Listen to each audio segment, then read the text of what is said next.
anong ginagawa dun sa mga batang ayaw makipagtalik, ayaw makipag-sex, o ayaw magpakasal? Pinipilit po talaga ma'am na sila ay ikasal. Ganun ma'am. Tapos kanang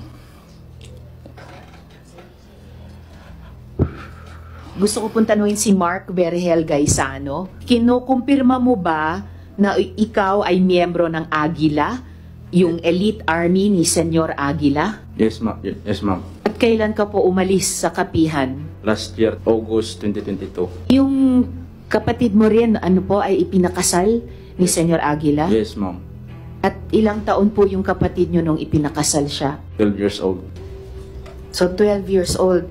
Kumbaga, dumaan din siya sa prosesong sinabi ni Elias Jane. Yes ma'am. Kinukumpirma mo ba yung kwento ni Elias Jane tungkol sa paano ginaganap yung kasalan dyan sa kapihan? Opo ma'am.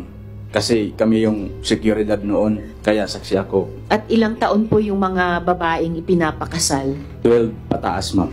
Yung mga lalaki naman pong ipinakakasal? May 18 pataas ma'am. Mark, ano naman po yung konseptong sinabi ni Elias Jane na adyos? Kanang mag-adjust ma'am, kanang dili sila magkasinabot sa ilang asawa o bana. Kanang waya mo musugot na kamo mag-sex na adjust na siya ma'am. Yung adyos ay yung hindi magkakaintindihan yung husband at wife. Yung hindi nagsisex ma'am. O hindi nagsisex, Your Honor. At anong ginagawa dun sa mga batang ayaw makipagtalik, ayaw makipag-sex, o ayaw magpakasal? Pinipilit po talaga ma'am na sila ay ikasal. Ganun ma'am. Tapos kanang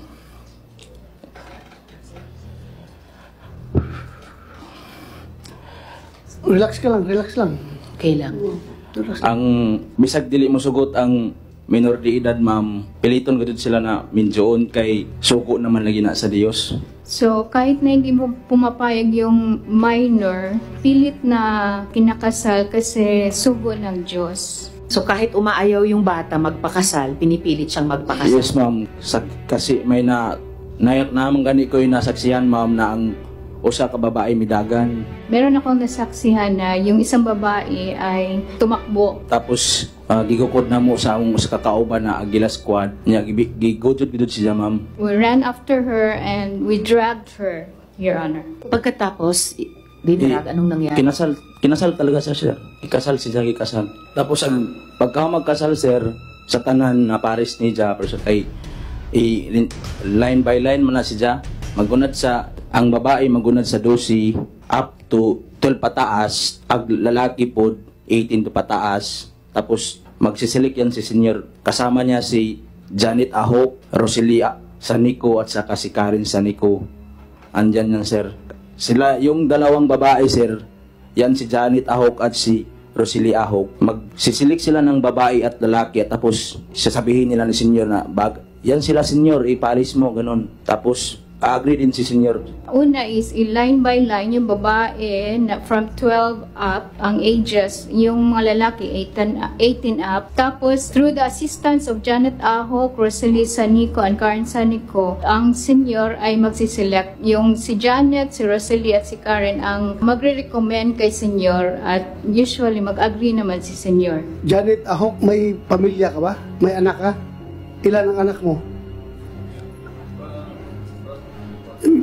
Para ma-record, papayag ka ba yung anak mo na 14 years old, ikasal? Dili sir, sa unsa man nga rason nga naing anak man na nga kahimtang sir.